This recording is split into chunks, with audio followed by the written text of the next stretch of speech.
And good morning, speed gaming fans.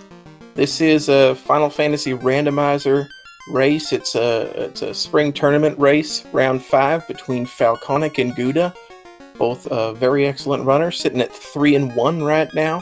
It looks like they didn't draft this party, but they randomized it, which means this party they chose whatever the RNG gave them, and the RNG chose to give them 3 fighters and a black mage, which is not terrible at all. I'm Elastoid. I'm joined by Sunny in the booth. How you doing, Sunny? I'm fine for it being the crack of noon. It's 10 a.m. over here. Like there's no reason to drink anything that isn't Irish coffee. So looking forward to this race. Do you have any early predictions with these party comp? 3 fighters and a black mage. That is looking like it's going to be hard to keep alive without copious use of items. But maybe later, if they get some lucky rolls on the white magic when they promote, it'll be okay.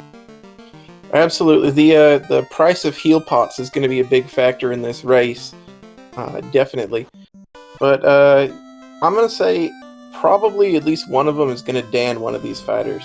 Because it looks like Nuke is available level 1. That's going to solve most of your early magic problems. Nuke and Brack. I saw Invis 2 in slot 2 of white magic. I don't know if that means it's going to be available for a night later, though. Yeah, we do have rapiers available. Chain armor is available, and later when they have more money, silver sword is going to be available early. So that being the best purchasable weapon for the fighter. To answer question in chat, this is a 3-1 race between Falconic and Guda. This is round 5. And to answer the other question in chat, Falconic's been playing around with his base ROM. So that's why everything is bubblegum colors right now. I thought area around Canaria just happened to have cherry blossoms this year. Yeah, he's a big fan of the neon pastels. So, Guda gonna hit this ghoul fight, just run away, and it looks like nothing particularly interesting in the shop, or rather in the chess early. We'll see if Guda chooses to use a nuke here. He's down to 2 party members, so yeah, it looks like he is going to throw a nuke out. That'll be fine. He'll pick up a couple levels in this fight with these 2 party members, and then we'll be able to handle Garland with just the 1 nuke, probably. We assume that they reach Garland at this point. Some of these packs are not looking too friendly. Yeah, and he will not be able to take on Garland with just the fighter swinging the rapier, so he's going to have to reset out. We'll see if he goes and checks these chests again. I mean, we do know that it has gold, and gold can be useful early. It looks like Falconic has also switched the roles of the princess and the king. Hashtag feminism.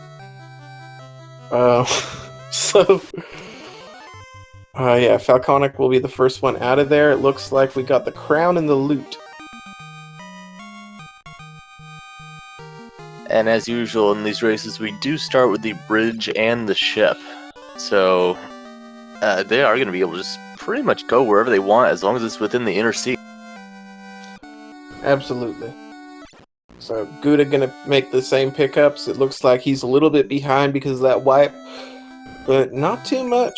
You know, he was executing fairly well and was able to pick up a few seconds, and it looks like he's gonna go to that armor shop and grab the chain armors now.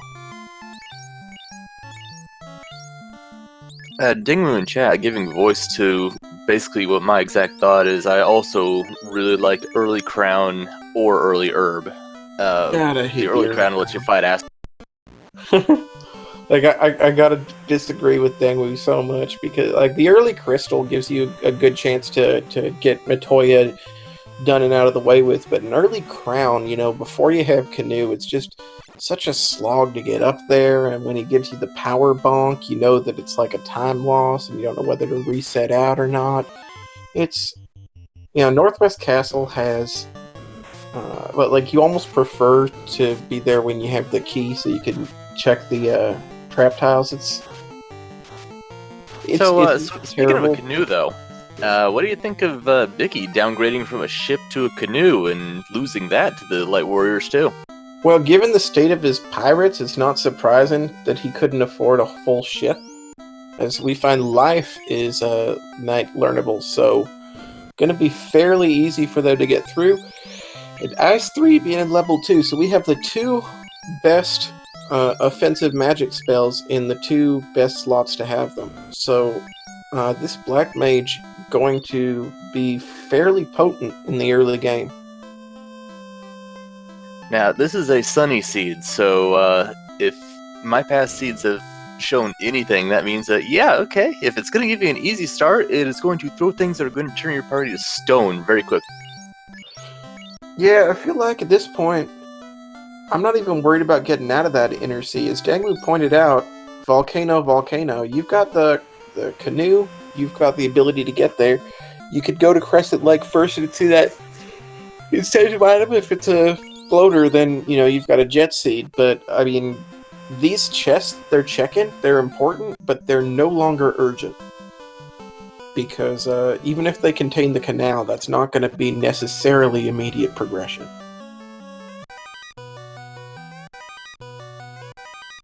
So we get a couple of different areas to see. Astos, so that's a bit of a whammy pickup. The slab will eventually be useful after you're flying, but it doesn't help you get to flying.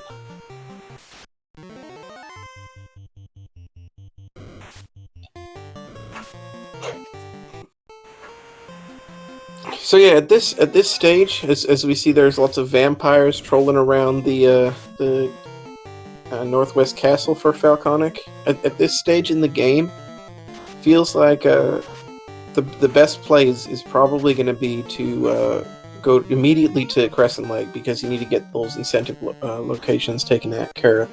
And then probably, as has been pointed out in chat, Volcano. You've got a lot of front-loaded chests, so a lot of early stuff available, as Fire 3 is learnable at level 3, so a lot of very strong magic. You've got those chests that are available. Night learnable Cure 4. This is a seed that's been very generous with the magic. You just wait till later. It is going to make that completely irrelevant. I know how my seeds go. Very cheap pro rings though, so that's not. Absolutely, and the cheap pro rings are going to get, and the Mystic Key is available in the as the vendor item. That is for 7.5K yet. That's the cheapest I've seen a vendor item. Yeah, that's fairly cheap, and that means that they're going to be able to potentially raid all these armories early.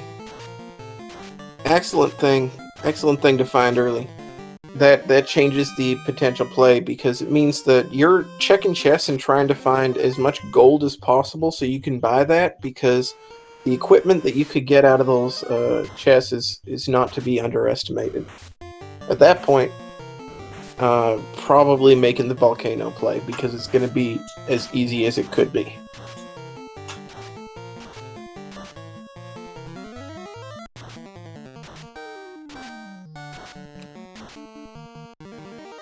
Now I remember what Falconic's color scheme is. That's EGA, I believe. Alright. Very old color palette, with back when computers could only render like 4 colors at a time. Yeah, Falconic going to reset out of Matoya. Not particularly interested in the little bit that she had, and going to take the south route up and discover bulls have thunder. So possibly gonna start the canoe route instead. Oh, that's where it's gonna start with the whole load of bull. Yeah, the south route often favored by runners because it has the potential to run into peds and give you some early EXP. That said, it also has the potential to, like, it's a little bit slower, and it has the potential to run into, a lot of scorpions or cobras and a whole lot of other nastiness as well. So I tend to favor the river. It has either like hydras that are easily enough killed, or Caribs, which usually aren't much of a threat. And chat correcting me, yeah, it was CGA, not EGA, my mistake. Either way, go check out Awful Games Done Quick. Just look at the Mega Man games. They play in that for some god-awful reason. Yeah, the DOS Mega Man games, that was an interesting run. As it looks like Gouda making the DLC play. Gonna check Marsh Cave.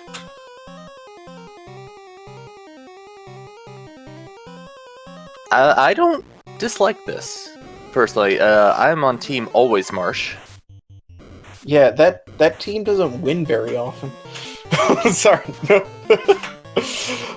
I'm always a fan of skipping Marsh if you can. It feels like every time you go there, there's just so many different enemies. I mean, take a look at this encounter. You have 3 different enemies. It's 3 different chances for one of them to roll a script. And when you're this low, any script could kill you. You could run into arachnids with zap. You could run into, mucks with crack. You could run into, like, werewolves, gray wolves. You have seen, just on this floor on these last 2 encounters, 5 different enemies. Absolutely. But at the same time, I've seen seeds won and lost because there is something amazing in Marsh and nobody checks it except for that one off chance. Oh yeah, absolutely. Check it when it's convenient. Check it when you're confident that you can succeed. As it looks like Falconic tried to dad his first fighter, the one that's named Gouda, and we see the canal in Marsh Cave, so yeah, that could be progression. That said, it could also lead him astray. Keep in mind if Falconic were to find the floater in Gurgu, then he probably wouldn't care too much that he missed out on that canal. Once you have Canoe, the Marsh play, it becomes a lot less important. Speaking of Falconic, resetting to a Badman Nightmare combo, that's very kind of scary to see in Volcano. You've got Nuke, you've got Ice 3. It's, potentially dangerous when you're easily beaten down at the very early levels, but once you have a little bit of HP and a little bit of Absorb, it's not that terrible. As you'll see, Falconic just takes it out while taking out the Nightmare easily enough, and probably going to expend another nuke on this, or a nice 3 rather, on the bad man. Yeah, he's got options. Yeah, purely because people don't want Marsh. Marsh is probably going to have, I'm trying not to do what I did yesterday and predict everything that happens. I'm probably going to have something good, like a ribbon or a shirt, just because those items really like to live down there sometimes. Marsh in these flags has been hyped up because it's got there's a lot of seeds where it has the necessary progression of the canal. But keep in mind, right, in the upper floor you have 4 chests, in the lower floor you have 6 chests. As great as that is, on Volcano, Falconic, on this floor that he's on, is going to find more than the 10 chests that are in all of Marsh. Right? So it just becomes a numbers game. And particularly, I don't like this play when you have the Mystic Key fully available to you in Elfland. Because if you purchase the Mystic Key, then you can get all the chests in here, all 13 of them. Has Gouda seen that key, though? I'm sorry? Has Gouda seen that key? If not, then that's still a mistake. He had access to Elfland. If you go to Elfland, or if you go to Marsh Cave before you're even checking the the Elfland item shop, then that's a problem. I mean, either way, I shouldn't use the word mistake. It's a different play, but it's certainly not one that I understand fully. You know, it feels like there's a good chance you're going to wind up wiping like to those mucks with Lit 2, and it's also a good chance that you're going to wind up having to double dip because you couldn't afford the 7,000 before you went in the first time.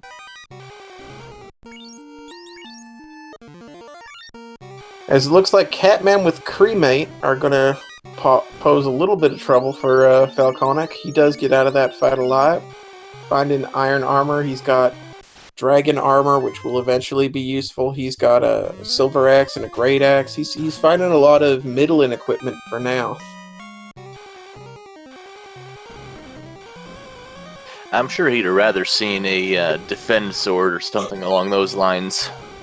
Oh yeah, like the big prize is obviously the mass mune, but you're always glad to see a sun sword, even an ice sword would be alright. Kind of like the one that Gouda found in the bottom of Marsh? Yeah. I mean, even finding a mass mune, I still feel like you'd be better off having got the key first, but finding something useful in Marsh is always great. Like it's great to have because you know nobody else will find it, and it means that the time that you spent isn't time wasted the way it usually will be. So yeah, an ice sword and a pro cape, they're all right. I don't know if I would agree with the chat here. I don't know if I'd be walking it out. But, I mean, I don't know if I'd be in there to begin with. For all we know, we've got, like, a loose Ruby chilling in key locked there, and he almost made the Big Brain Galaxy play and all that, but unfortunately, just, you know, because he didn't have the money for it, didn't get that key. That is definitely fair enough. I also definitely wish that sound would go away when they are on 1 HP. That is just drilling right into my ears. Yeah. So, looks like Gouda did not get enough money for the key even yet. So he may wind up finding something to sell. No, he did. He did get it. He has that key. Purchased the key? Oh, never mind. Well, he didn't have enough money to buy it twice. All right.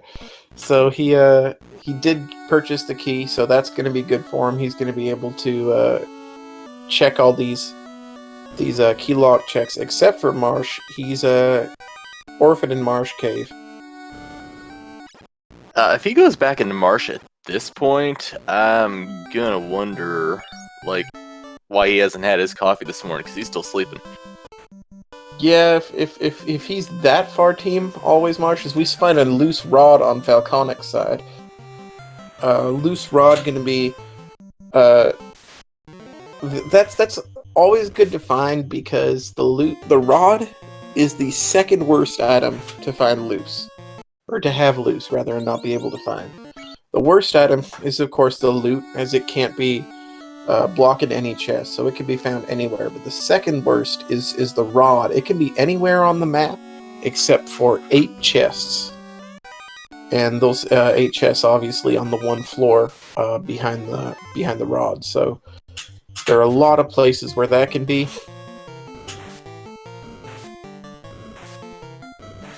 I would have put the key somewhere in those top 2. The key has a lot of checks. Like it's also a pain to lose, but there are a lot more chests that are blocked by the loose key.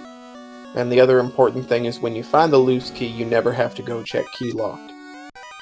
For the loose key, rather. If the loose key blocks another key lock, then you just have blocks another loose chest, then you have a really, really difficult seed.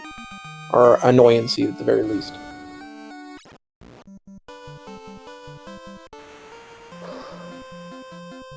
Yeah, Falconic getting a lot of positive reactions from his new palette set. And we get to see both bridge bosses today, so that's always interesting. Question in chat, did Gouda do Astos? I believe that he did. Yeah, he was just there about 60 seconds ago. Yeah, Gouda gonna check the key-locked dwarves, see if they have anything to answer.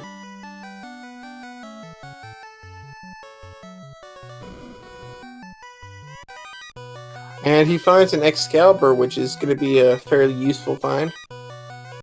Alright, he needs to find something useful here because Falconic's going to be a full orb dungeon ahead of him fairly soon. With Nuke and Ice 3, he's got the resources he needs to kill Carrie.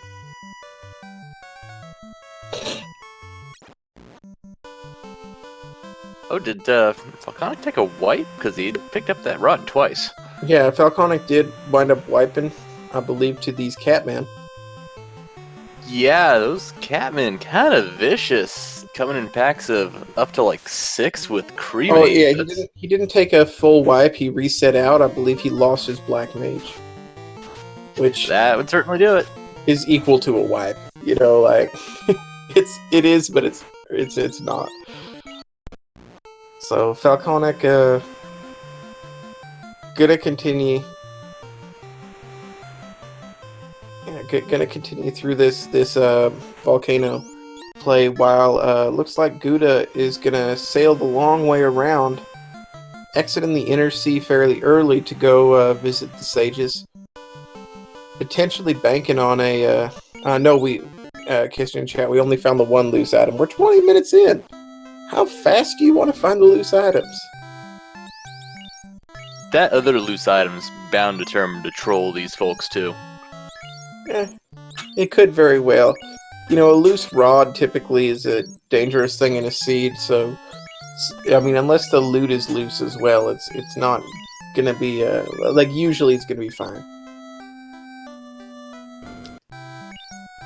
I mean, with how my seeds go, it's probably going to be a loose cube or a loose oxyale. So yeah, one of Falconic's sprites will get turned to stone as he finds the flame armor to go with his ice shield. That's a good pickup. He does not have any softs. So Gouda found the TNT from the sages. We're going to see if he takes the time to turn that in. Having exited the inner sea, it seems unlikely that he's going to immediately do that. Oh, what is it that's throwing stones around? I think it was the Wraiths. As Falconic's going to see this Red D, the Group 8 encounter again. And then see if he can get through these Wraiths. Yep, they're throwing a glance out. And Fire 3 going to take care of him.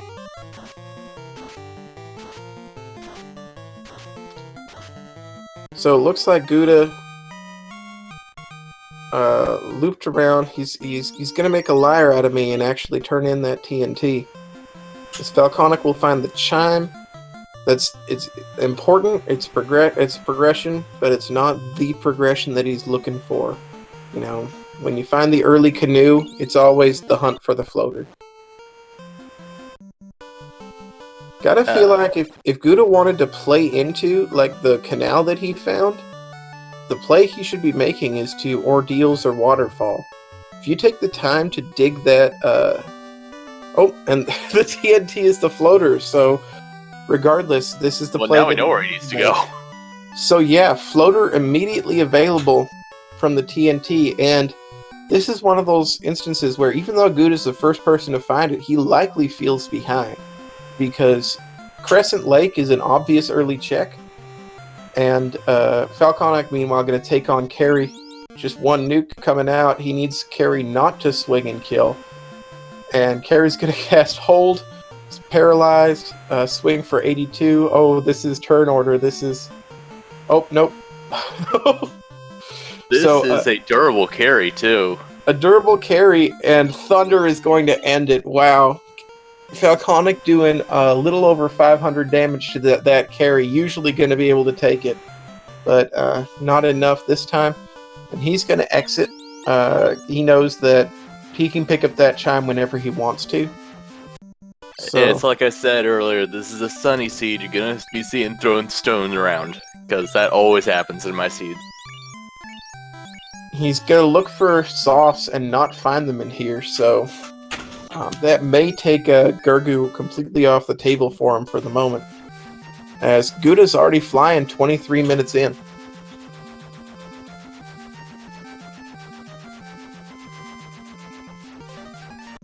Guda gonna make all of these usual incentivized checks. Probably gonna full clear Gurgu because it's an early dungeon and it's fairly easy, so you gotta expect him to find that rod. But if he does not, if he blows past it, it could be a problem. Well, we got Sarda playing dice with that cube. We know where the chime is, so if he decides to go hit up the volcano, that could lead directly into Sky. So Guda gonna turn in his slab. Gonna see what that leads to. Also gonna check this Melman magic. And we have Temper at level 5. Continuing the just train of powerful magic that's available. Unfortunately, he doesn't have any money right now to purchase it. Going to possibly take a look at the chests that are available in Cardia for free. But still got a couple incentive locations to check first as well, including the slab turn-in. Nope, he's going straight to Cardia. He wants money. I don't dislike this. Yeah, I dislike it a little bit. He hasn't checked Conneria Castle's treasury. He hasn't checked Temple of Fiends Revisited treasury as well. Feels like this is a long way to go when you've got a lot of chests that are right next to you as well. I mean, he will find the money that he needs, but it's more efficient to be able to route these in when you're making your class change. I mean, he could get super lucky. He could find the tail just kind of chilling down there with the Charizards. And from Falconic, we're going to see Rune Sword, some gold, a light axe. Nothing, like, there was enough money in there, but there wasn't anything particularly necessary. Now, if Falconic makes the Marsh Cave play, as we find a ribbon in Cardia Isles, if Falconic makes the Marsh Cave play, there's a non-zero chance that he will follow the Marsh Cave, the canal, and check the Castle of Ordeals or the waterfall for that floater. And we know now that that would be the wrong play. But it's likely that he's going to turn in this TNT first, so we should be alright on Falconic's side.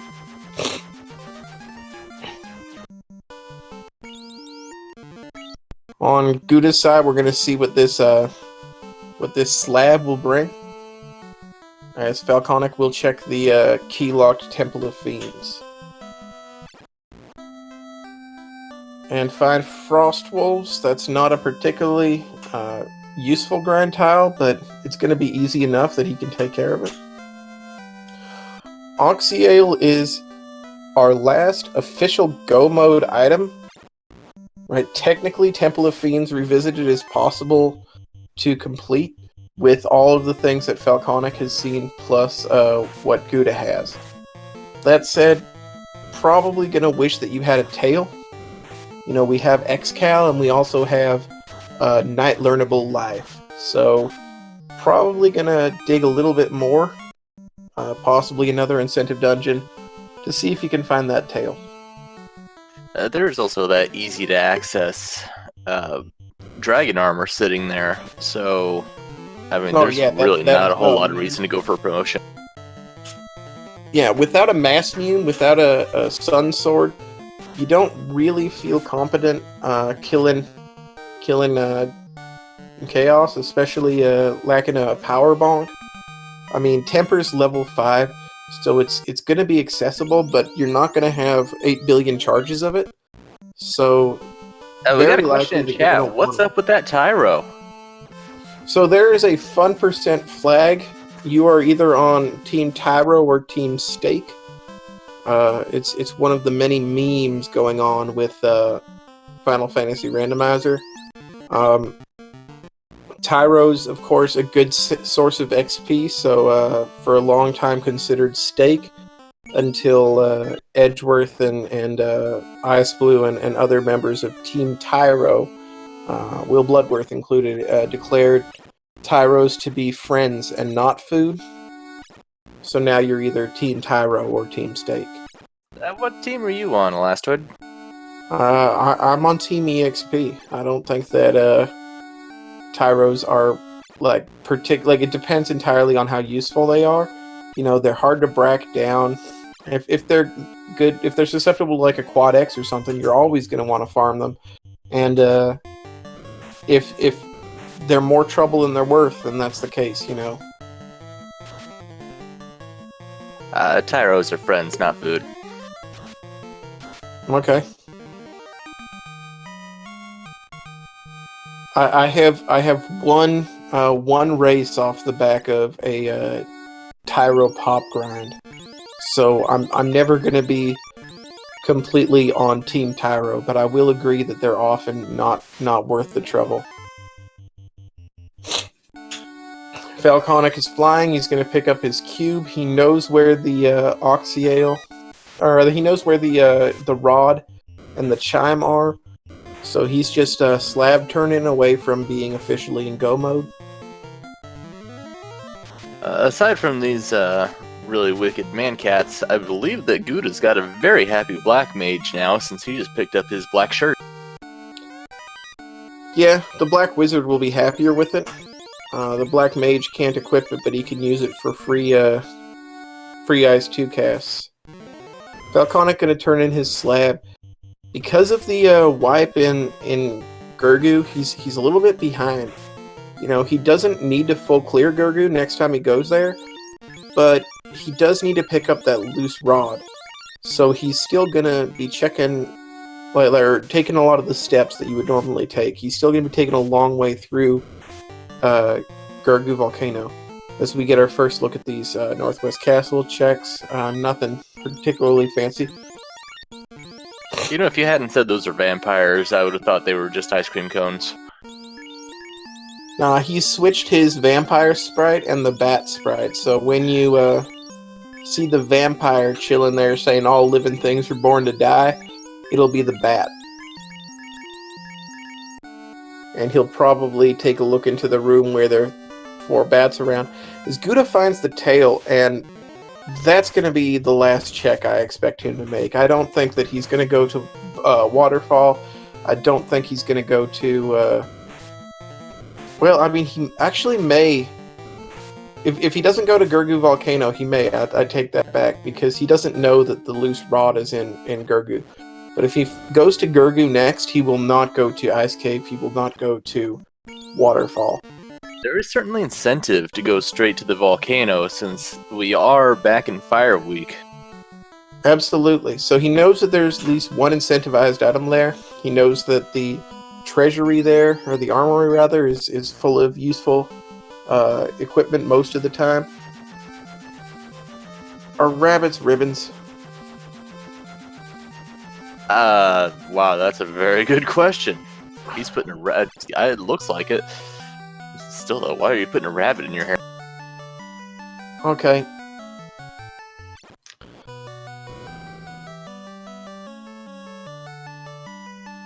Yeah, so Guda gonna make the immediate class change. I can't blame him in the least. The earlier you make that class change, the quicker your knights get as many spell charges as they possibly can. Yeah, so Guda's gonna have the access to the Opal Shield immediately. He's gonna have access to that Dragon Armor when he gets it. He's gonna have use of that Excalibur he's already found, right? And of course, gonna be able to equip the Black Shirt. If he remembers that he's able to equip the Black Shirt. He did not.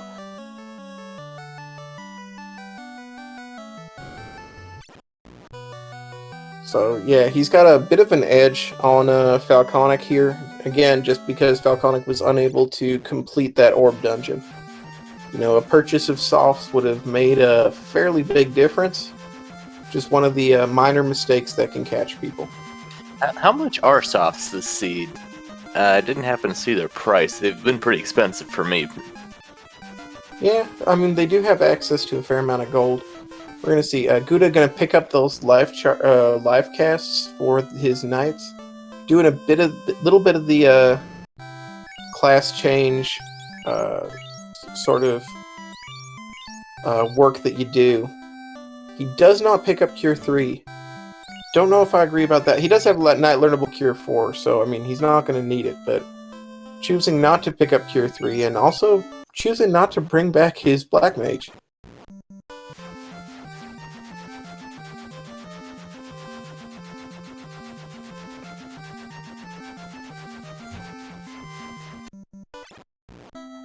I mean, to be perfectly fair, dressing up your Black Mage, not often high on people's priority lists unless there's an Opal Cheerio involved.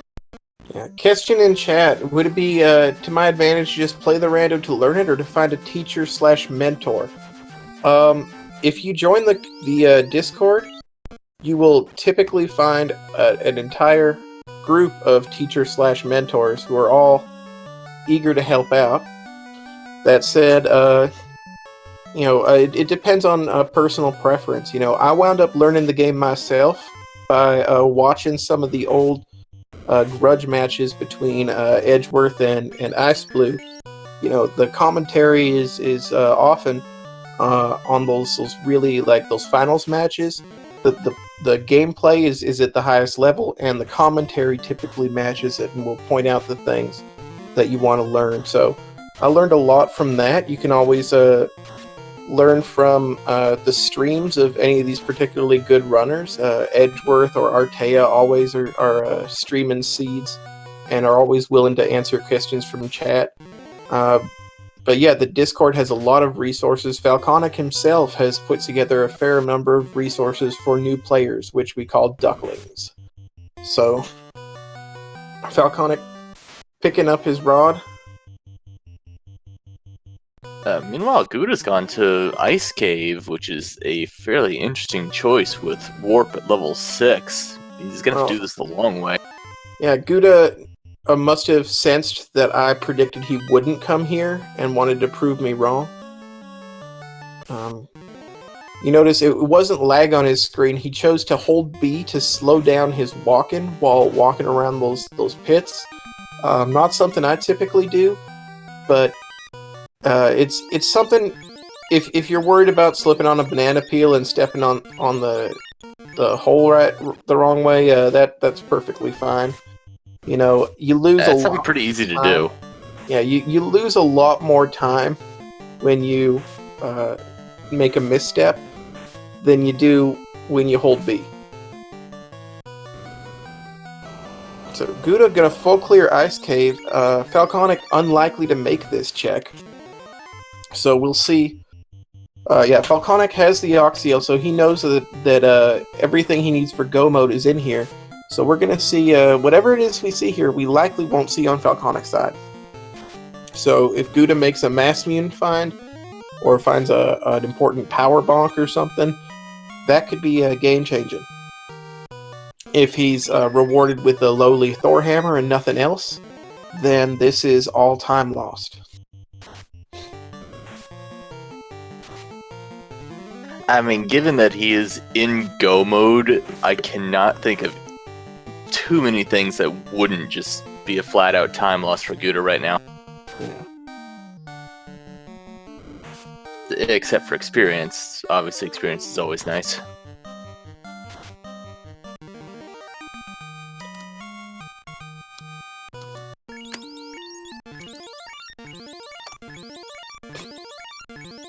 Yeah, so Falconic picking up level 12 here.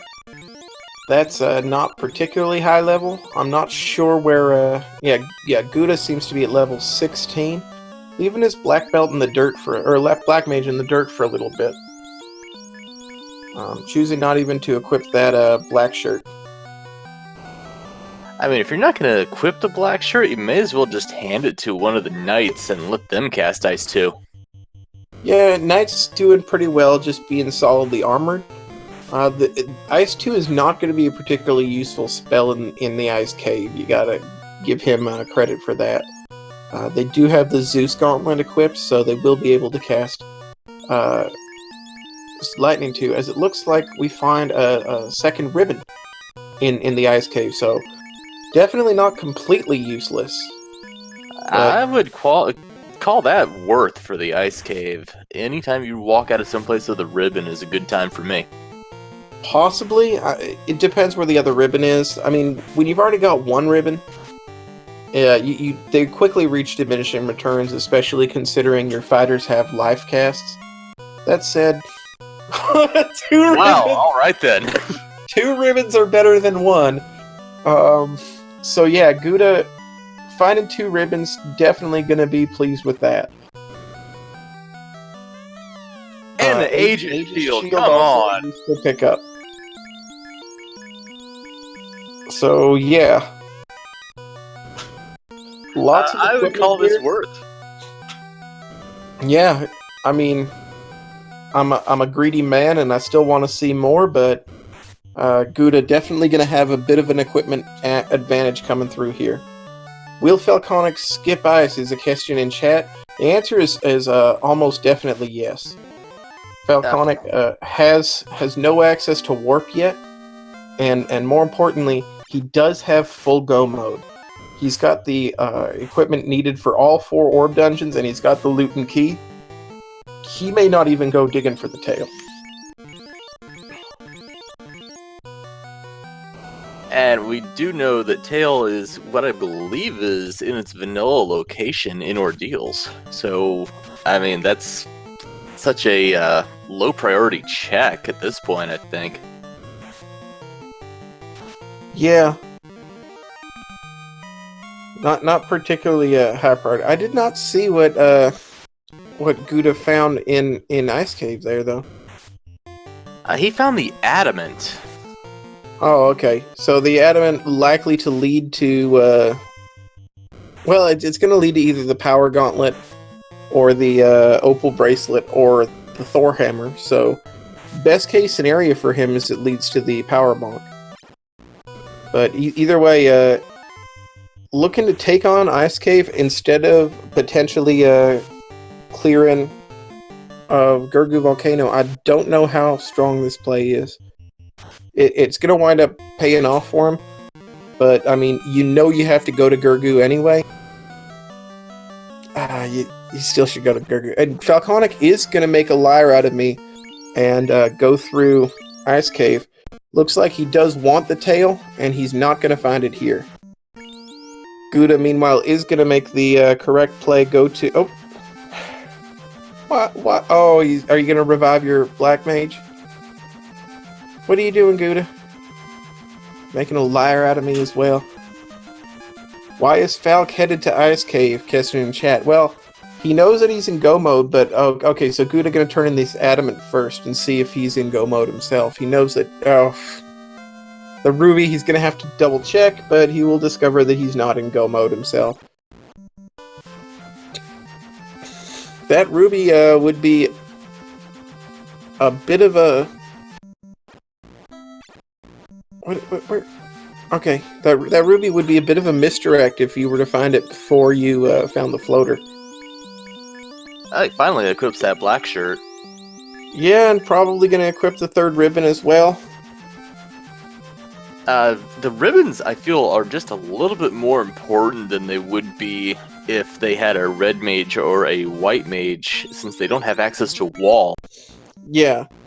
So, I mean, Falconic was in go mode in terms of having the items that you needed, the key items, in order to complete the game.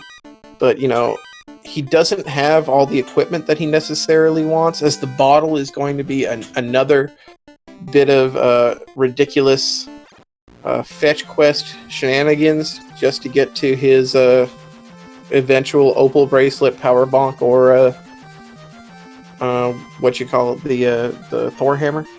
So Guda finally had enough. Looks like he's just gonna say, you know what, I have to complete this dungeon anyway. We're gonna get through here. I don't know that I necessarily agree with just using a life cast. There's not a whole lot of reason he couldn't have stopped and revived him at a clinic. Oh, he used a house right after, so the life charge was immediately replenished, and the HP was filled. So I guess that is actually, faster than wandering in and hitting a clinic. that was faster and cost him nothing but a house. And at this point, you got plenty of money, you got plenty of houses. So looks like Falconic. Yeah, Falconic is gonna find his adamant. Potentially gonna follow it all the way to its disappointing conclusion. Guda's gonna equip that dragon armor, so he's pretty well equipped right now, and gonna get even better as he digs to the bottom of Gurgu and finds that he is in go mode. I don't know that I'd necessarily be afraid of those man cats anymore, since all of his characters have ribbons, which halves all the elemental damage. I'm pretty sure cremate is fire damage. Yes, absolutely. However, he is he's level 15, and right now he just wants to go fast. So he's gonna take as few encounters as he can. In Gurgu, he's probably gonna take more encounters where they have good XP. So if you're looking to collect experience on the way, which is the usual 3-man party strat, right? You're gonna take fights in Mirage Tower and Sky Palace, because that is, of course, where you get the most dense XP fights. You also take the fights in Sea Shrine, but it's just not worth as much to take fights here in Gurgu Volcano. I mean, he might throw an attack at an Agama or Red Dragon if he sees it. He's not likely to spend a whole lot of time trying to kill a bunch of Catman. So, something I noticed, not particularly relevant to what they're doing, but what they've already done, I noticed that they've danned off the fighters that they named after each other. Do these two have a rivalry, or is that just something that they end up doing? They're friends with each other. They are danning off, like, it's sort of a thing that they're doing because they're competing against each other, you know, so they fully expect the other person to lose, and that's how they show it. Guda making his full clear of the Agama floor, that's going to be fairly important, because he's going to find his loose rod. Is there any chance Guda might have forgotten that it's also Fire Week? It's unlikely. Guda is one of the more experienced runners and is at a fairly high level. He's 3-1 right now. I'm fully expecting he knows where the incentive locations are before he joins the race. I guess he was really hoping that chest had a false bottom. Yeah, he finds that that ice shield, thinks about equipping it, realizes he's already got the opal shield and the Aegis shield, so he doesn't need it at all. He's gonna equip some stuff onto the other fighter though. The dead fighter gonna potentially be revived and be a meat shield, so having some equipment isn't gonna hurt. Falconic is making that Ordeals play. I just noticed he did pick up his black shirt, which is going to make his black wizard happy, and he's going to find his tail, so kind of closing that gap, and in fact probably pulling him ahead since he's already cleared Volcano. Yeah, it's going to be on behalf to see the levels, but yeah, potentially pulling ahead here. Falconic did check the same dungeons that Guda wound up checking, so he will find the tail, which will give him sort of his equipment go mode, because he's definitely found enough equipment at this point to handle it. So Guda gonna pull his Fire Fiend fairly soon, gonna be able to light his first orb, and then from that point, it's hard to see who's officially in the lead. It could be that Falconic, because he found the tail, but it hasn't followed it all the way through. It could be that Falconic, or rather, found the adamant but hasn't followed all the way through. It's possible Falconic doesn't finish that fetch quest, and will save time there. I can't blame him at all for that, because that fetch quest leads you all the way around the world and probably is just gonna net you a very shiny breakfast.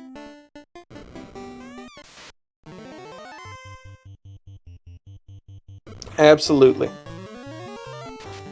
So Falconic gonna make his class change as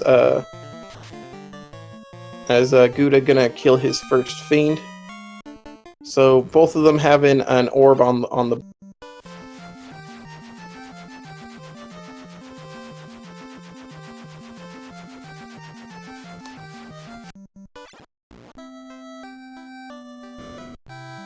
So, Falconic is currently rocking level 15 characters. I think Gouda is in about the same position, isn't he? Yeah, this looks like it's fairly tied right now. I mean, even for all the time Gouda wasted trying to chase down those fetch quests, they're still basically neck and neck now.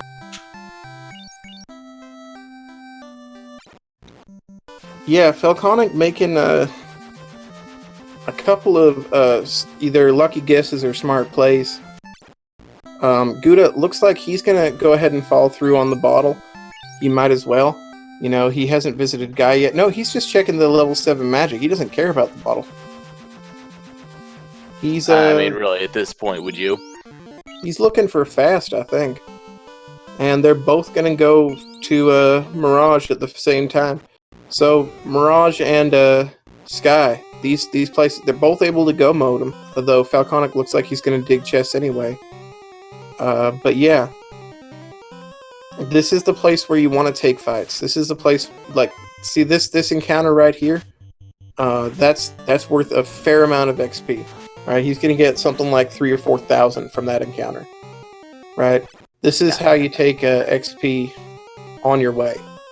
That might actually lead to something in Gouda's very slight 5% favor, since he does have one more key item, I think. 2 more key items, it looks. That is true, so he's going to pick up XP a little bit faster.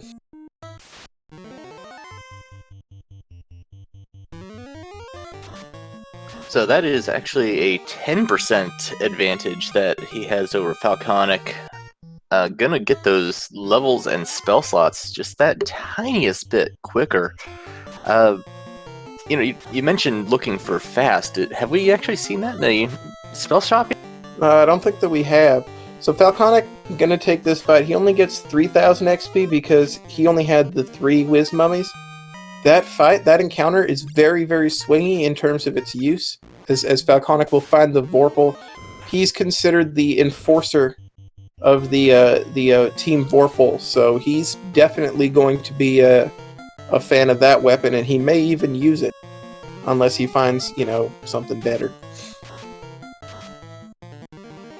Those Gurmaduces, another very popular encounter, as I know it, and as I've experienced myself. They, most of the time, have pretty good experience for very little risk. And then there's that one time where they've got damage poison and stone touch, where they're just complete. You know what? Generally, any enemy could have any skill. All right, so you don't like when you're gauging how important something is for XP. You're basically looking at 2 things: their XP versus their base stats. So how hard they typically hit, how much evade and absorb they typically have, and the most important thing, how much HP they typically have. So what makes Gurmaduces so useful is they tend to, they resist ice, but they tend to go down to a fire 2 cast or to a lit 2 cast, right?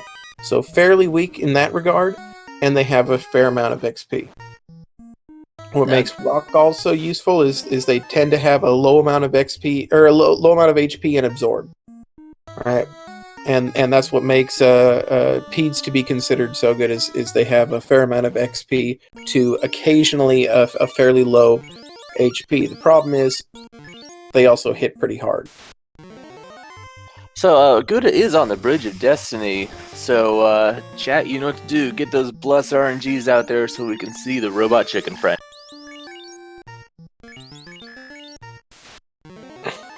Yeah, Gouda possibly hoping for a war mech here. He would gain a bit more in the way of levels, and could use them. But he does bring Falconic up to take point. It's gonna siphon off a little bit of XP here on this bridge, but gonna give him potentially some more survivability if he does encounter a war mech. Meantime, it's gonna take some XP off the top of those fighters, which, yeah, it didn't wind up working. No war mech for us today. Well, not yet anyway. We still have another chance coming on the other side of the screen. So Falconic gonna exit out, save the equipment that he's found, and make some progression back up to Sky. You can afford to take Sky a little bit methodically, because, like I said, there's so much XP here. If you're gonna take a slow time in a dungeon, make it be Sky. Speaking of a slow time, it looks like Tiamat's been hitting the gym, hitting incredibly hard and taking everything Gouda can dish out.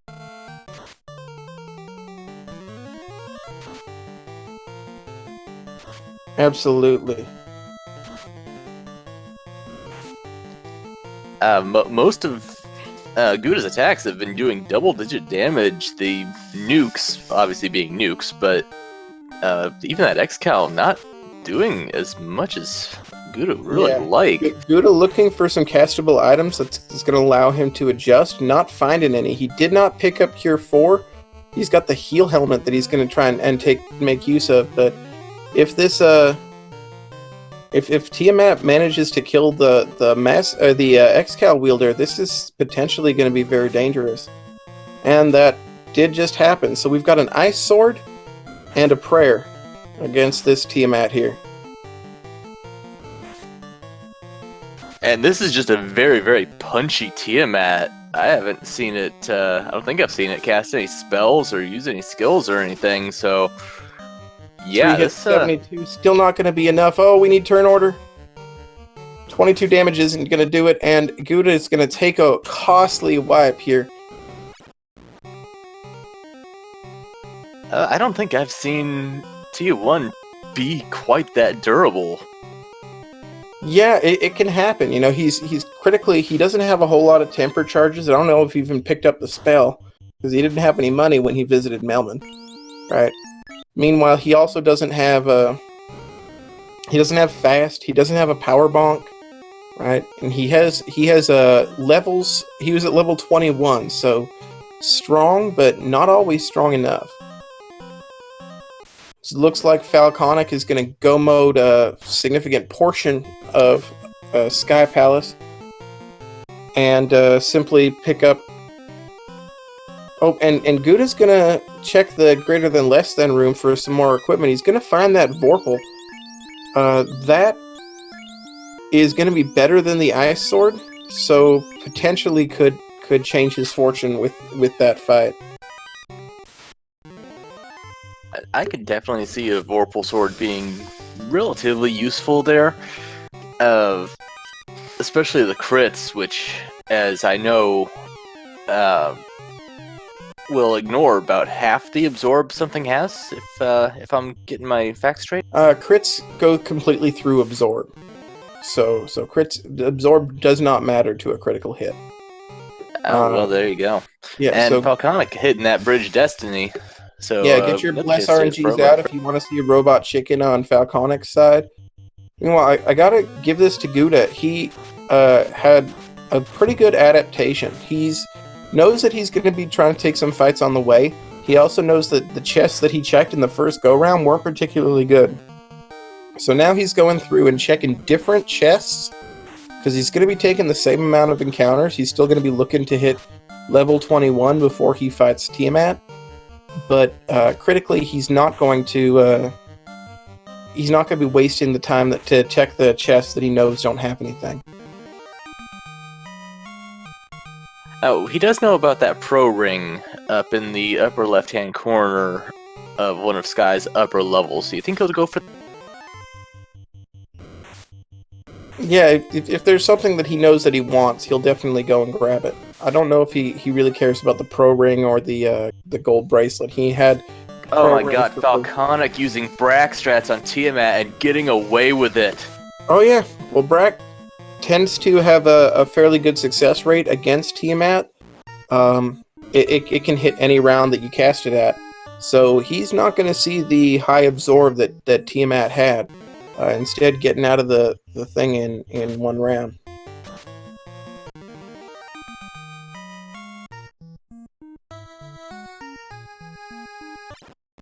Suddenly, Falconic takes the lead. Yeah, Falconic definitely taking a lead thanks to that wipe there. We'll see if he bothers to get the Night Learnable Cure 4. So that is always a useful spell. It looked like he took up X-Fur, which I guess was a case of it's there, why not? Could that actually have any kind of tactical advantage? It has technical use. I don't know if I would call it a tactical advantage. X-Fur can be cast onto Chaos with an attempt. Like, if it does land, then it makes Brack more likely to land. But it's certainly not a strong or the kind of play that you want to make first. It's sort of a desperation play. And if you're making a desperation play with your Knight still up and spell charges still in hand, then maybe you're feeling desperate a little earlier than you should, as Falconic going to immediately go to Earth Cave to try and pick up his third orb.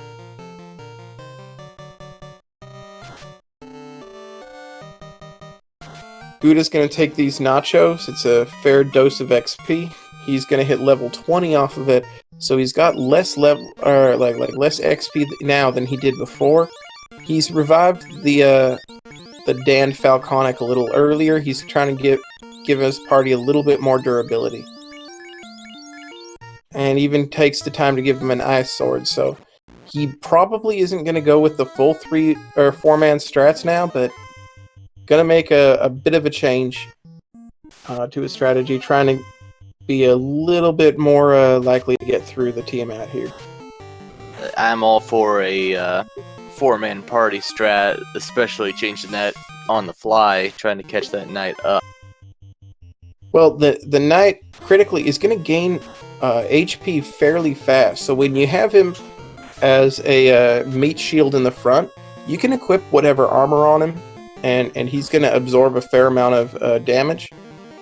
And he's already going to have over 300 HP. So that's pretty useful.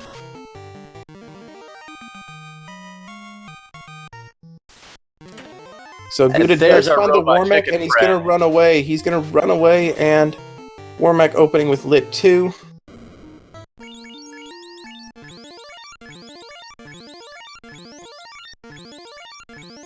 Yep, everybody's sad.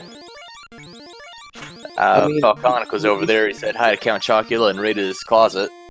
Yeah, when you see Warmech, you don't think of him as out of bounds bat, where you just want him to bless your run.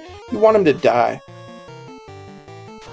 Yeah, Guda trying the Brack, and it just didn't land the first turn the way it did for Falconic. You know, a little bit of issues with RNG, as Tiamat gonna back row attack, bring the Black Mage down to 2 HP. Brack gonna miss again. Your last one.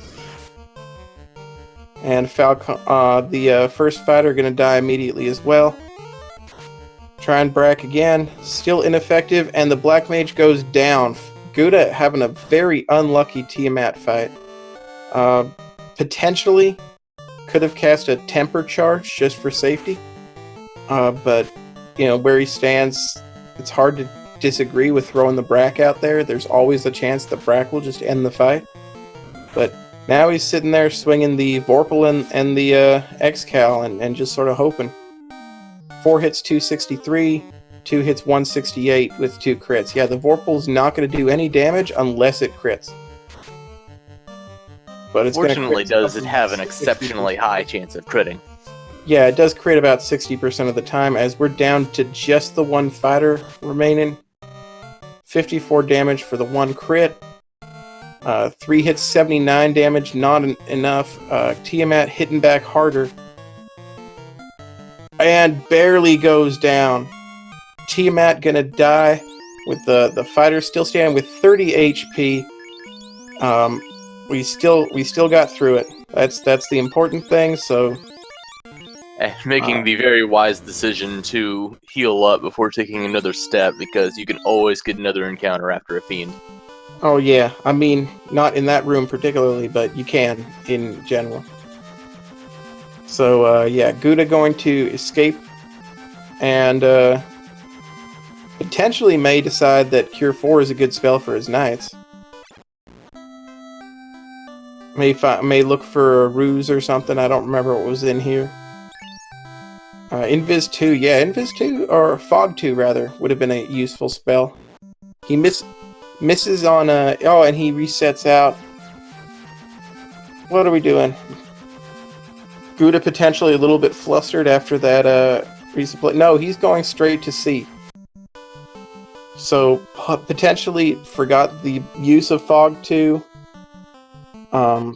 Potentially forgetting that the Cure 4 was the Knight learnable in Elfland. So Falconic talking to Cope because there weren't enough memes. And it looks like he's going to go mode Sea Shrine. Gouda's going to get in there just a little bit behind him. It could just be that after that first Tiamat wipe, Gouda's feeling pretty behind all of a sudden, because he knows this is an extremely fast seed. Yeah, this is a fast seed, and Gouda correctly feeling behind. He had the useless marsh dive. He had the wipe to Tiamat, which was definitely costly for him. You know, and just generally feeling like there's a lot of time that he's left on the table. Falconic also wipes to carry, so definitely left some time on the table as well. It's not clear whether he's going to feel ahead or behind here. Of course, what Gouda doesn't know is that Falconic did wipe out of Volcano earlier, so, I mean, the fact that they are basically holding hands right now doesn't surprise me at all.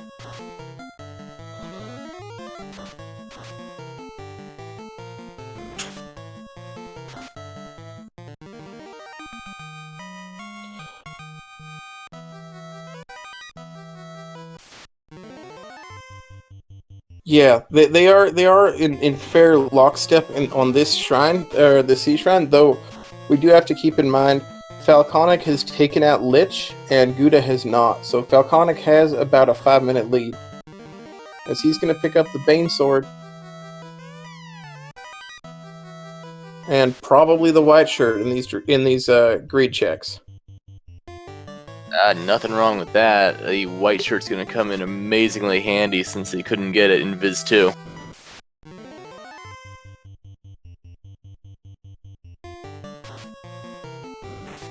Since we seem to have a second while these two runners are making their way to Kraken, seems like a good time to remind everybody exactly what's going on here, since I'm sure we got some new people joining us in chat. This is the Final Fantasy Randomizer Spring 2020 tournament. This is Week 5, Fire Week, meaning that there is an incentive chest in the volcano. My name is Sunny, and I am joined in the booth with Elastoid, with I'm so bad about my names. Angry Canuck is there we go. Yeah. I was spacing on the first part of his name. I'm so sorry, Canuck. Yeah, you just remember that he's a Canadian, and then you're... Oh yeah, it's the hangry part, because I had other H words in my head, and I knew they were all wrong. So, yeah, just a reminder to everybody watching, you know, after this race, it's going to be a little bit, but we do have more Final Fantasy Randomizer planned. We got a J. Coper versus Rumblefish match today, which is going to be incredibly hype because you've got two very strong runners and they've got a very similar skill level, and that's going to be at 6:30 Eastern today on a Randomania channel.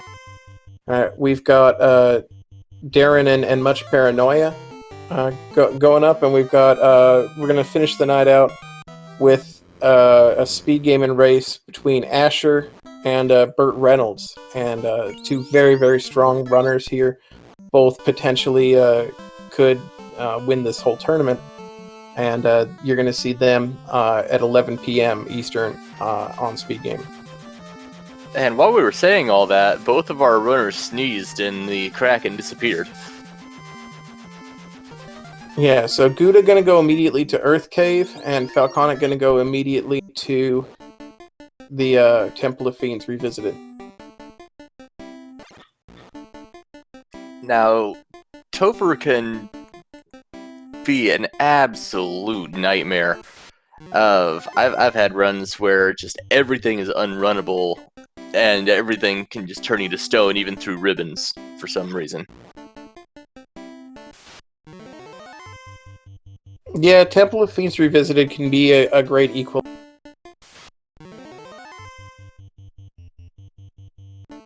The question is, if you wipe on Chaos at this point, do you feel like you just handed the game over? Well, I mean, you could potentially have. It depends on what kind of Chaos you wipe on. If you wipe on Chaos because he opened with nuclear, and because you immediately did 5 hits, 5 damage, then he's probably going to be a bit of a gatekeeper, and your opponent will probably need some levels as well before you go into it. So it depends on who adapts to him. I just really want to point out, we're walking into Topher for the first time at like 1 hour, 8 or 9 minutes. This is the fastest I've ever seen Topher.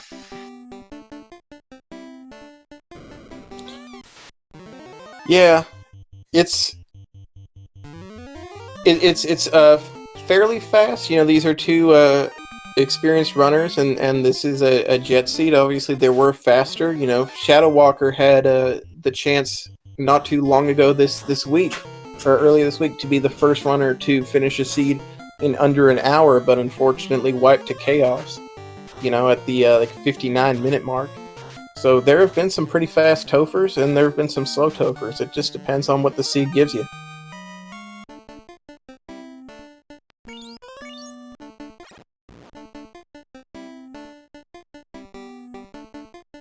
So Falconic gonna make his way through these Frosties. Frosties have typically a very high evade, but he's got a pretty high hit chance right now and swaying a lot, so he's still gonna be able to make short work of him. Seeing a lot of Chimera floating around. Thankfully, they are runnable. I've not seen a Chimera I've liked.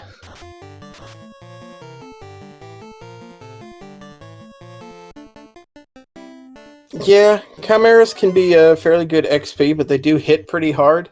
And in the vanilla game, of course, they have Cremate. So That's Guda, not where that comes from. Guda not taking these, not willingly taking these fights, but he's gonna go ahead and knock these giants down just because he's faster than Phelan to run. And it looks like Chaos decided to put a Lich Shake cardboard cutout in his temple. Yeah, these fiends, they don't really, they buy them in bulk. It's not really easy to get like a really expensive, big ticket fiend. So they tend to backload the dungeons. They buy as strong a Tiamat as they can. Is Falconic gonna grab the carry chests? I didn't even know there were chests down there. Yeah, they're typically meme chests. You gotta feel like Falconic feels ahead right now.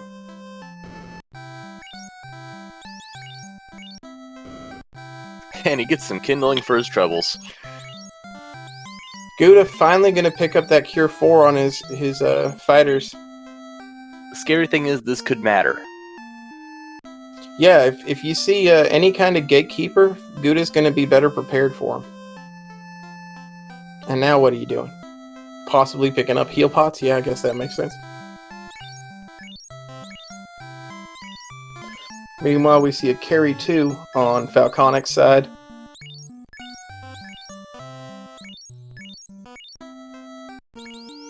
This particular carry looking like she might stick around for a minute, even though she's only doing chip damage that lit too. Absolutely. This carry is giving me vibes of Tier 1 here.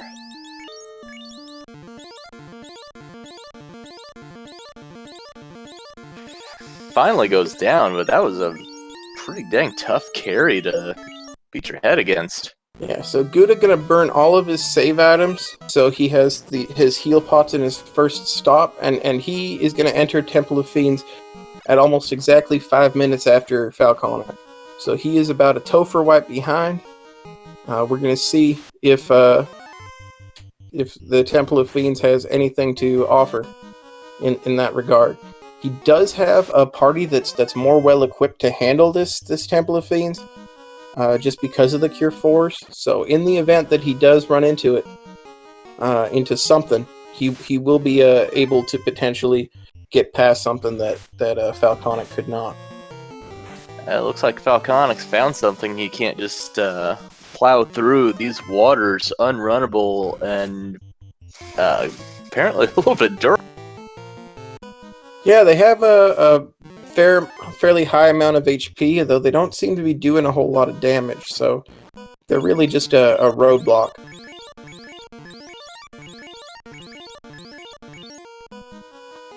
So yeah, Falconic gonna make his best way through the water floor.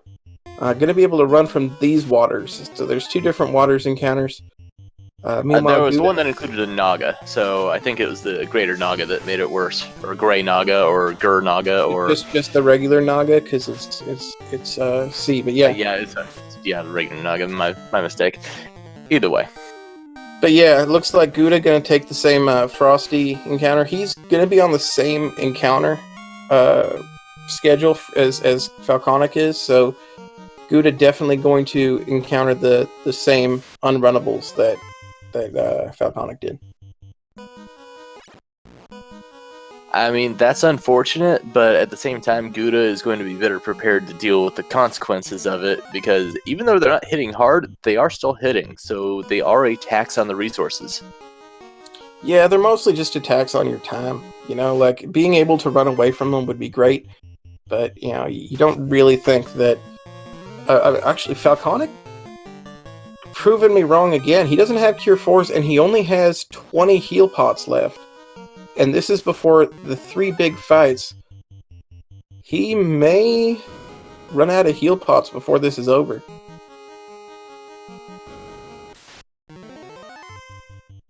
Alright, I guess we get to see if Kraken's lacking or packing and whacking. Yeah, Kraken gonna start out by hitting his Falconic's lead fighter for 600 damage almost. Or for 400 damage. Either way, that's damage. Even if it doesn't kill anybody, all the damage that he's doing is gonna stick. Oh no, Falconic sniping that back row fighter. Holy cow. Falconic does have the Cure Force. He's totally fine. Yeah, the zap. Thank God for not ribbons. Gonna do anything for the 3 ribbons. Yeah. So Falconic does have the Cure Force on the Knights, so he's not gonna need those heal pots. He's gonna be totally fine.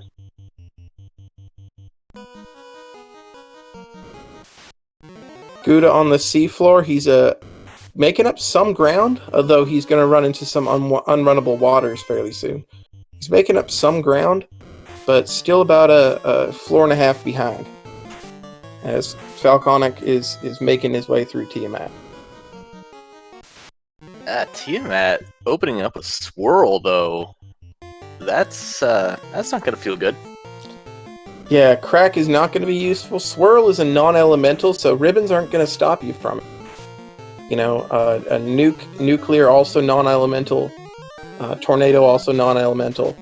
None of those seem to be in Tiamat's immediate repertoire, though, so probably going to go down fairly soon as Falconic's got tempered up. He's doing some damage. Lit 2 isn't going to be any concern.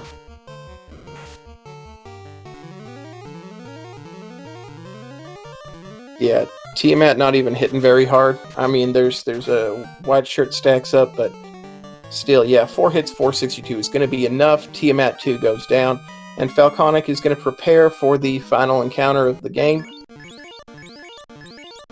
He's gonna... Oh, nope. First he has to deal with worms, and he deals with them by running away. So yeah, at 119, he's going to be able to pull his Chaos fight.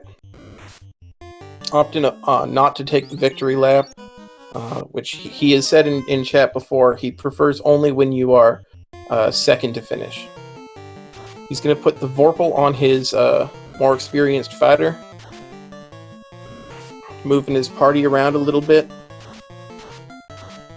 and making a double check of equipment, putting the white shirt on the black mage so he'll have the ability to buff up the defenses of the party. And I mean, after that many nuke casts, what else is that black mage really going to be contributing? Yeah, and then changing his mind a couple times.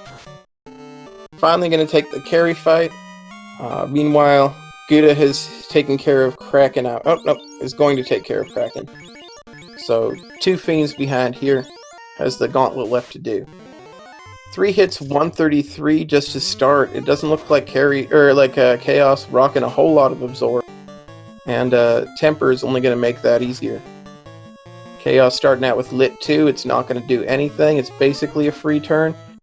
2 hits. Chaos basically handed him a free turn by casting Stop first. Yeah, so Chaos got a lot of useless magic right now. But does have a fair amount of evade. Oh, I don't want to say that this is basically Falconic's game at this point, because God knows that Chaos could just decide, oh, okay, I'm done playing, here's a nuclear.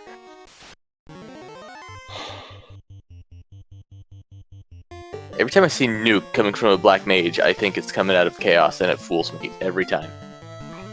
Yeah, fortunately for Falconic, it's not coming out.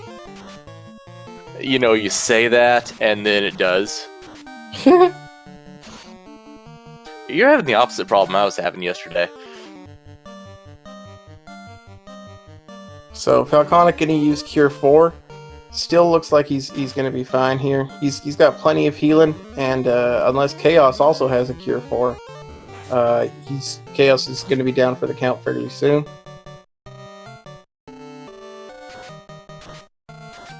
Chaos having Cure 4 would be entirely in keeping with what I know of how I roll.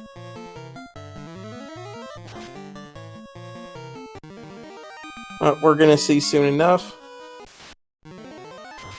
Falconic 3 hits, 303. Chaos cannot be long for this world. 466 terminated. That's going to be GG. Get your GGs out in chat for Falconic. And Falconic is finished with a official SRL time of 1 hour, 21 minutes, and 45 seconds. Guda gonna pause for a moment because he did see the dot done, but likely gonna take his shot at Chaos as well. After you've come this far so fast, I mean, you'd almost be remiss in not at least challenging Chaos.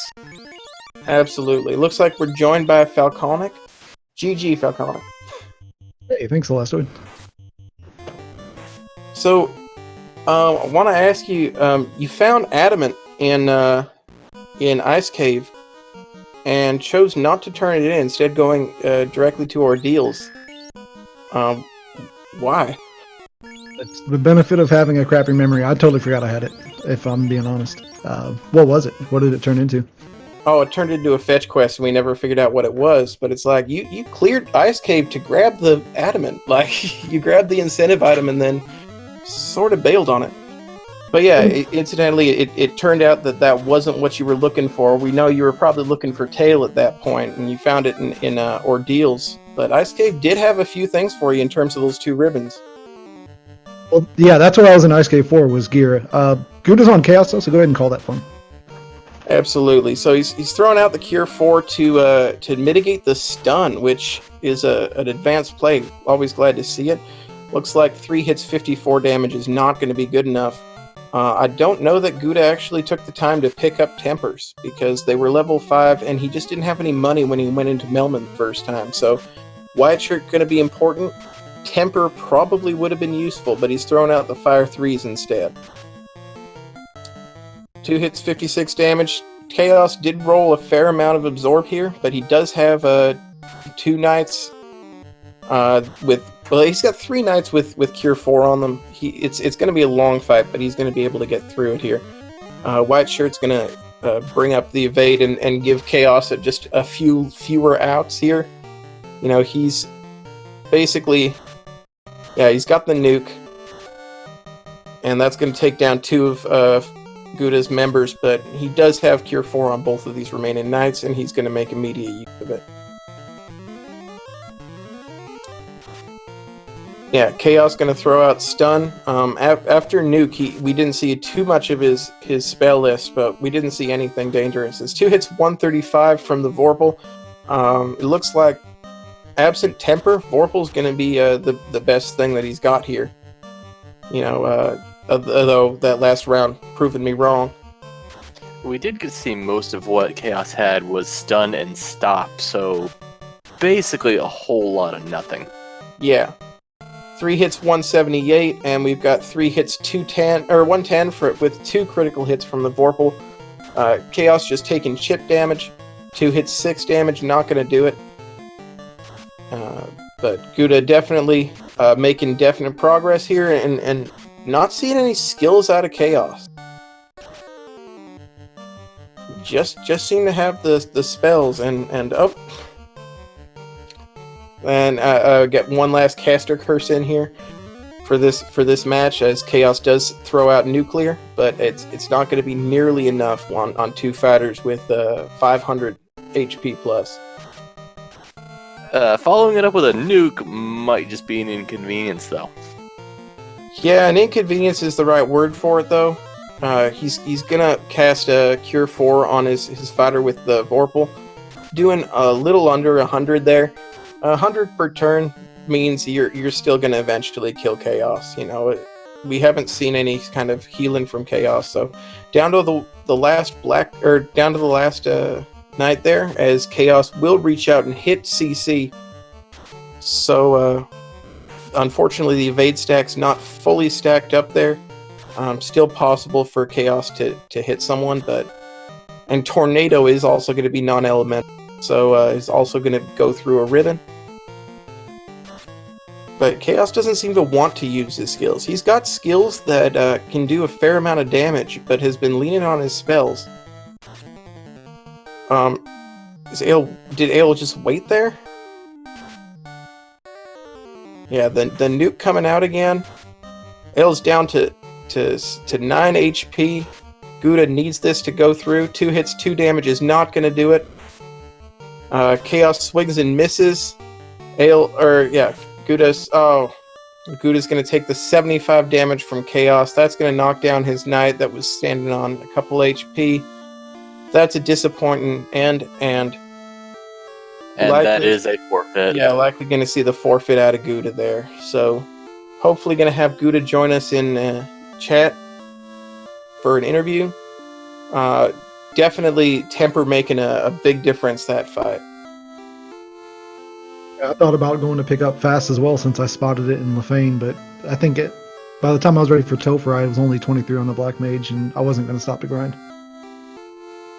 Yeah, when the fast cast is level 24, you say, like, if you run into a big gatekeeper, then maybe you go for fast. But at this point, it looks like Temper would have just been enough, or perhaps that Adamant would have been Power Bonk eventually, as Guda found out that it turned into the Ruby, which turned into the bottle.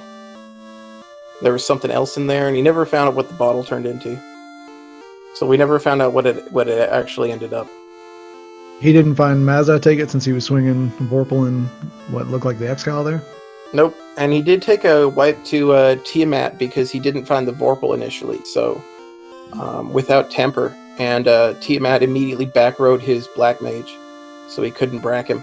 Oh, I was going to say, you don't need sword, you just brack him, but I guess if you don't have brack, that you can't do that. He did attempt brack on the second go-around, but it just did not connect. I fell behind the moment I had wiped in Volcano. Well, I didn't wipe the first time. I just lost the Black Mage, and I knew there's no way I was going to get carry down without nuke. So I checked the chest so I would know what to come back for. Came back, and then got stoned and had no softs and reset out. And from there, it was just a panic to just decide what to check, what not to check. I think that's what kind of got my wheels spinning. I forgot that I even picked up Adamant. I was looking for grind tiles and trying to hit some of the incentivized locations. So tail landing in Ordeals was pretty nice. I thought about doing Waterfall. At that point, I think I would have had Warp. And it's a grind tile and a free item and a couple chests. But it feels like Go mode came pretty early in the seed. And once you hit up Ice and you got those 2 ribbons in the Aegis, it just kind of felt like, all right, I'm just one weapon away from being done here, from being ready to just put the pedal to the metal, and then finding Vorpal and greater than less than, which I almost always check because the fights on that floor are so good for XP. Just kind of put the stamp on it to just like, all right, let's go. Yeah, so we are joined in Discord by Guda, our second place finisher here. Guda, GG there, looks like just not having enough money when you went into Melman to purchase Temper turned out to be a big difference there. That's where Temper was. I thought that I remembered seeing it, but I'm like, okay. Well, and then I took a mental note of it, and then when I wiped to Tia after that, I was just on I was on full tilt, and I was like, oh crap, I gotta go. Because that was, 5-minute time loss probably. Yep, and you wound up entering Topher 5 minutes behind Falconic, so it was a big deal. Falconic got his first brack off to land. That's exactly what I figured. As soon as I went damage strats instead of brack, I'm like, I only have one brack caster. This feels bad. So I decided to go damage, and then of course it's a Tia that had like 2,000 HP. And then when you did use brack, it wound up not hitting as well. So. And then on top of it, Tia decided to just back row my Black Mage after two attempts, and I'm like, well, what the heck? I have everybody up. And that sucks. Sometimes this game is 100% about luck, and it sounds like I got that luck today. GG, man.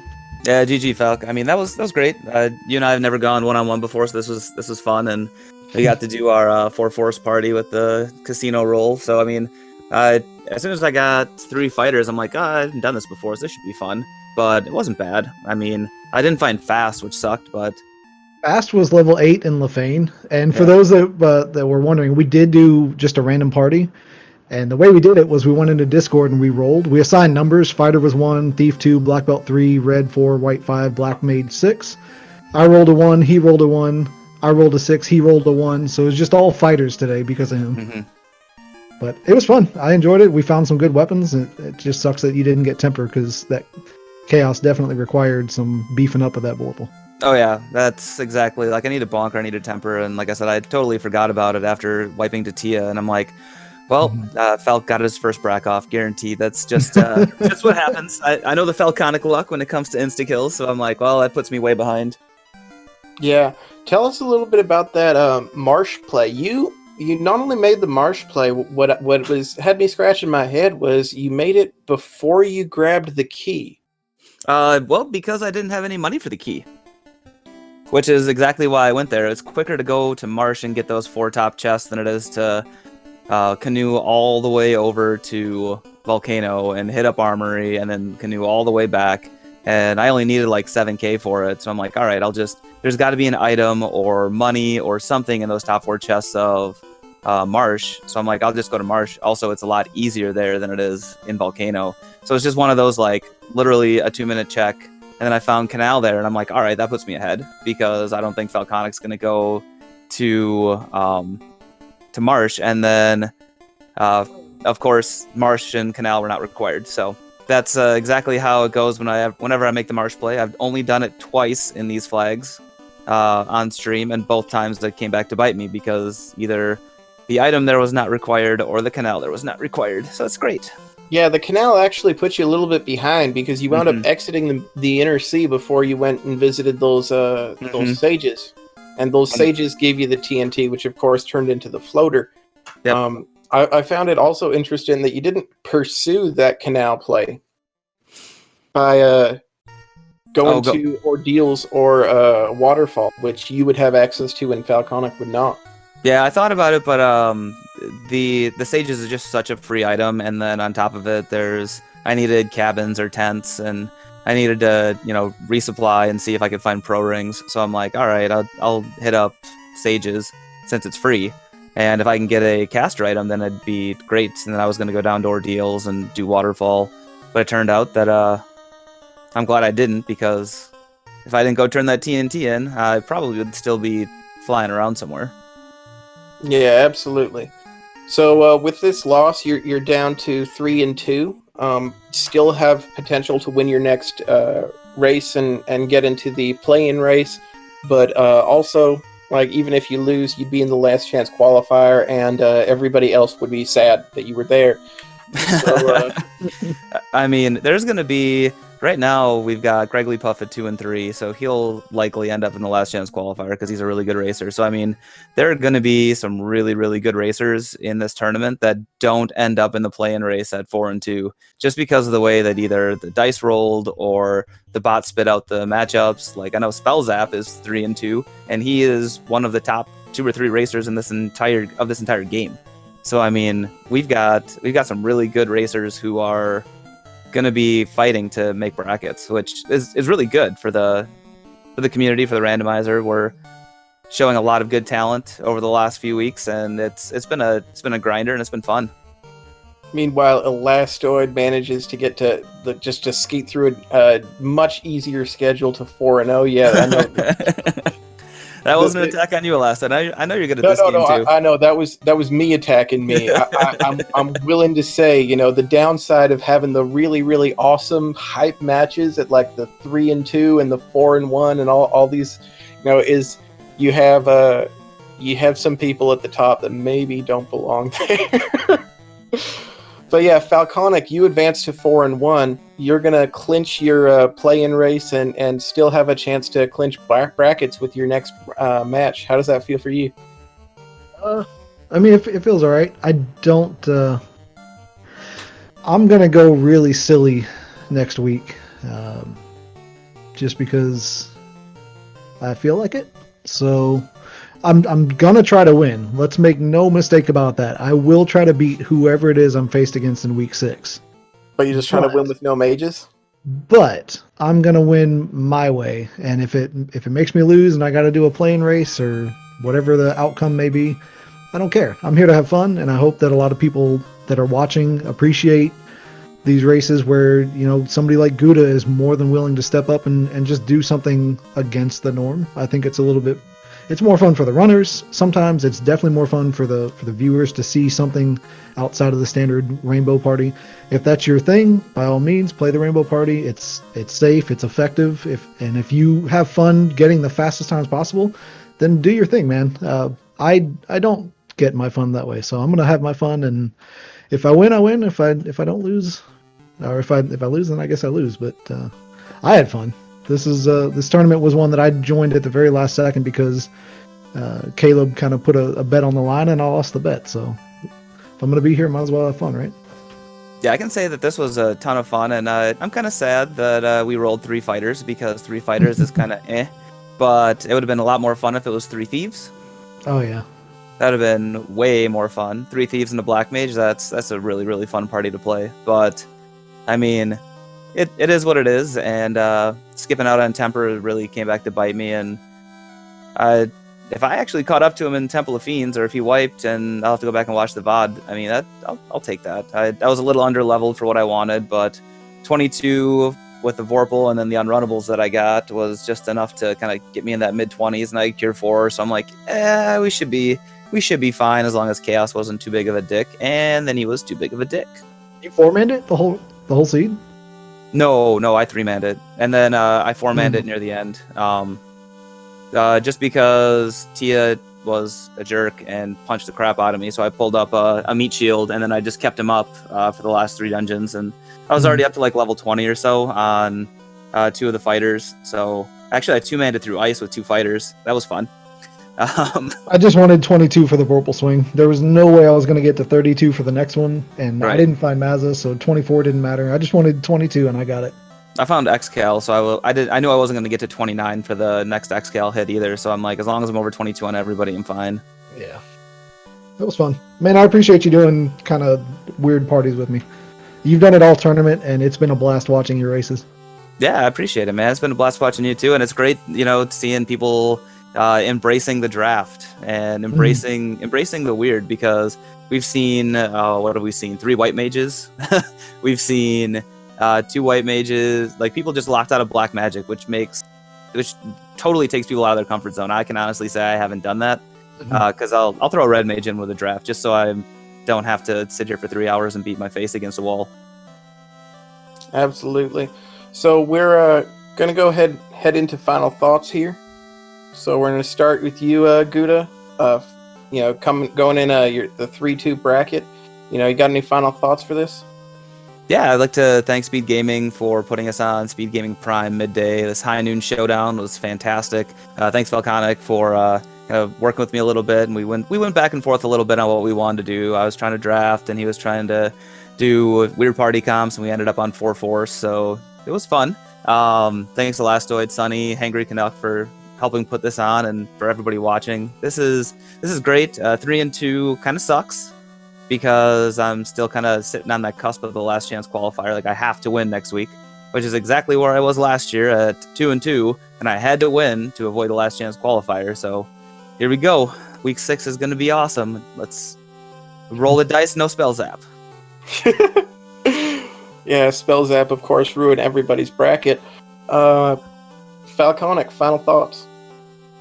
Not much more to say than what we've already covered. Just thanks to Guda for being him. I got to know him last year, and then I took a break from Final Fantasy, so it's been a little while since I got to catch up with him. So the talks leading up to the race and then getting this race done was certainly fun. Speed Gaming again.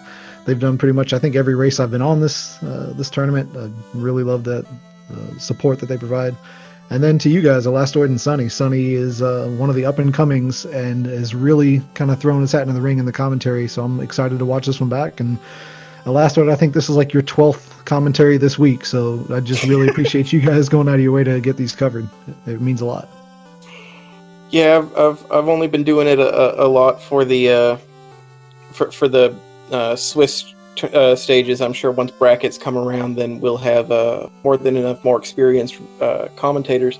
But I'm going to take the moment to thank Sunny as well for joining us and for coming into the commentary, as well as thanking Hangry Canuck for tracking for us. Thank you both to the runners for putting together such an interesting party and an interesting race for all of us to see, and getting it done in a timely manner nonetheless. There are some people, not mentioning any names, Dangwu, who could learn from your example. Also going to give a big shout out to Speed Gaming for hosting these races. Keep in mind, there are still more races to be had. On Speed Gaming at 11 Eastern, there's going to be the match between Asher and Burt Reynolds, and that's going to be a big one. So with that said, I'm a Elastoid, and I'm going to throw it over to Sunny to close this out. Before I get too far in that, I had one thing I wanted to ask Falconic. You seemed to specifically want me to roll the seed. Was it everything you hoped? It was the exact always sunny seed that I was looking for. I greatly appreciate it. Anytime I find my Vorpal along the way, you've done your job. I don't care about spells. I don't care about anything else. You got me my sword, and I thank you for that. All right, then. I do want to thank everybody who's involved with this for just letting me be here, because I am a very inexperienced person. Y'all were talking about people being at the top who didn't belong there. My PB on any of these seeds is just shy of 4 hours, so I'm not the most experienced person. I'm not the most knowledgeable person. I'm learning as we go. So this has been a fantastic experience for me in general. So thanks for letting me be part of it. Yeah, man, I started with 4-hour seeds myself, so you'll get there. Everyone does. To be fair, I started with 6-hour seeds. I just knocked 2 hours off my PB. Well, there you go. It'll keep dropping too. Aside from that, this has been a fantastic game. I'm hoping it's indicative of a fantastic day for everybody playing Final Fantasy Randomizer, for everyone on speed gaming, and for everyone in general. So I think that is about it, if I'm right. So I am Sunny for the Final Fantasy Randomizer team. I'm here with the Lastoid, and you all have a wonderful day.